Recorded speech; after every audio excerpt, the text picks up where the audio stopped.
May the 4th be with you, movie fans. Okay, so guys, it is Star Wars Day, and this year I decided that to celebrate Star Wars Day, I would make a video looking to the future of Star Wars and talking about the upcoming Star Wars Disney Plus shows, which there are 10 of. Yeah, there are 10 Star Wars Disney Plus shows coming in the future. That's pretty crazy. Plus, there's The Mandalorian Season 3, so there's just a lot of Star Wars stuff. So I'm going to be ranking all 10 of these shows based on how excited I am for each of them. Let's get started with number 10, Star Wars Visions. They haven't really said a lot about this show yet. All they've said is that it is a series of Star Wars anime short films.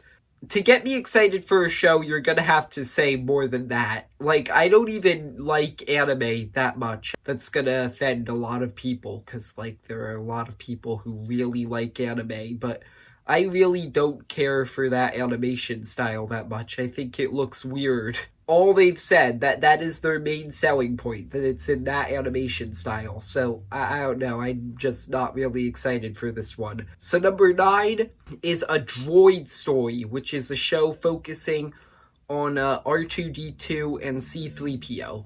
I don't think it's a good idea to make a show on R2-D2 and C-3PO. Like, they're great characters, but they're meant to be side characters. It's not a good idea to take, like, side characters and put them in the spotlight, normally. C-3PO's entire purpose is to be comic relief, and R2-D2's purpose is kind of just to be a sidekick for Luke Skywalker and Anakin on their missions and stuff. Putting those two characters in the spotlight, like, I don't think that's a good idea. Like, Cars 2 is an example where they took a comic relief character and they made him the main character, and it didn't end up well. Like, it normally doesn't end up well. I'm not really that excited for this show. So number 8 is gonna be Andor, which is a prequel to Rogue One, focusing on Cassian Andor.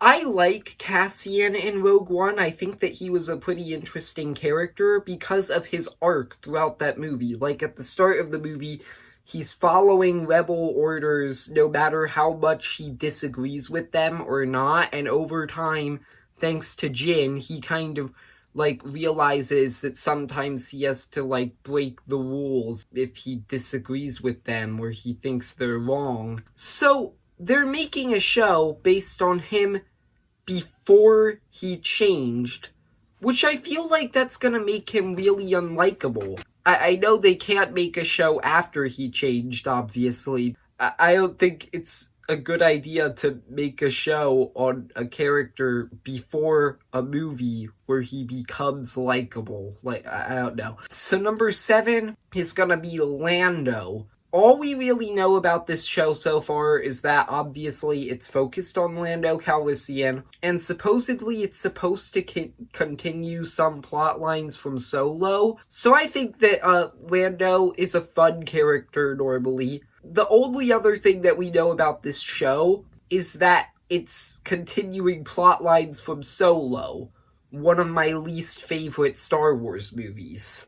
As a result, like, I'm not sure I'm that excited for this show.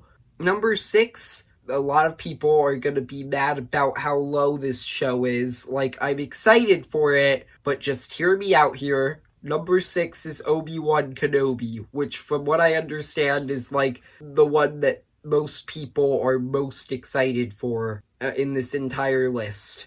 See, I like the idea of making a show about Obi-Wan Kenobi and Ewan McGregor returning. I like those ideas, but I don't like the era that they set this show in. They are setting it between A New Hope and Revenge of the Sith. What is there to say about Obi-Wan during that period? Because all we really know that he did during that period was he protected Luke on Tatooine, and then he had his final encounter with Darth Maul, which we've already seen in Rebels. I don't think that that's a really interesting, like, concept to go off of. Like, I feel like if you were gonna make an Obi-Wan show, I think the thing that I would do, like, I think that this is the best idea for an Obi-Wan show, would be to set it between Attack of the Clones and The Phantom Menace, because I think that making a show where he's, like, training Anakin during that period, I think that that's a cool idea. But setting it between A New Hope and Revenge of the Sith, I don't know about that.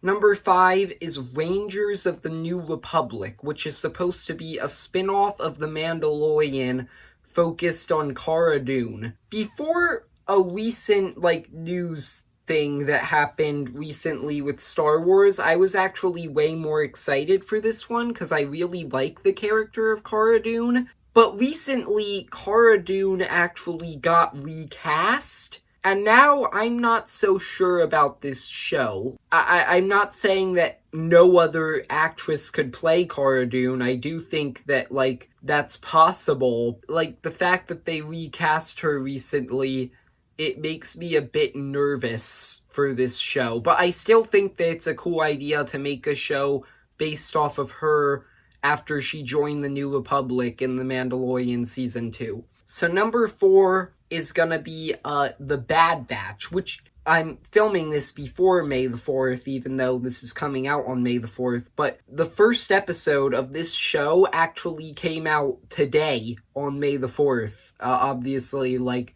I haven't seen it yet, because like I said, I'm filming this before May the 4th. I'm excited for The Bad Batch. It's a spin-off of the Clone Wars focused on the Bad Batch from Season 7 of the Clone Wars, and I think that that's a cool idea. The Bad Batch were cool characters, and I don't really have a problem with the idea of this show. Like, I think it's a cool idea to make a show based off of them.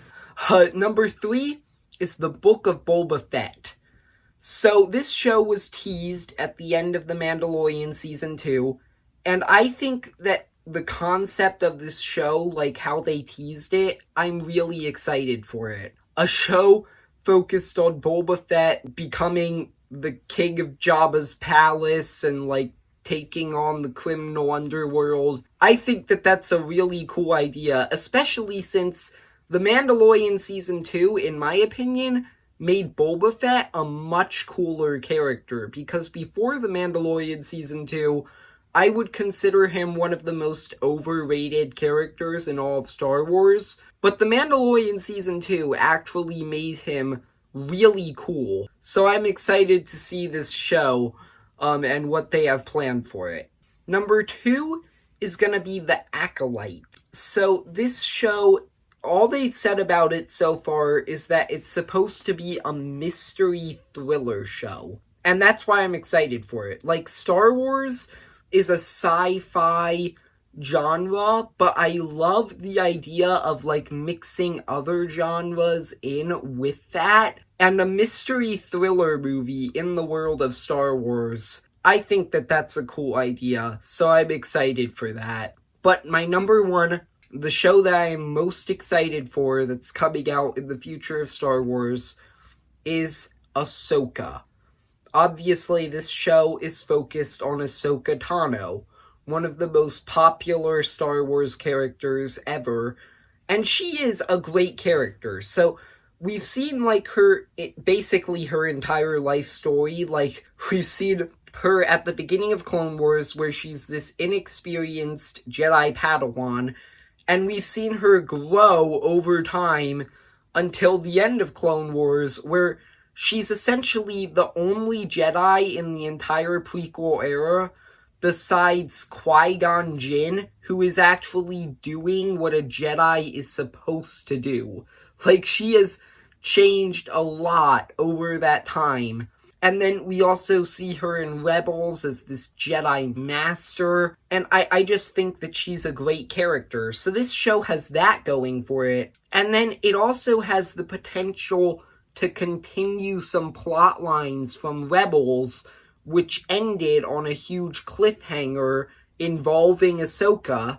So I have a feeling that this show is going to kind of pick up on that. And I really think that this show just has a lot going for it, so it is easily the show that I am most excited for in the future of Star Wars. So overall, that's my ranking and me talking about the upcoming Star Wars TV shows. If you enjoyed, leave a like and subscribe, and may the 4th be with you, movie fans.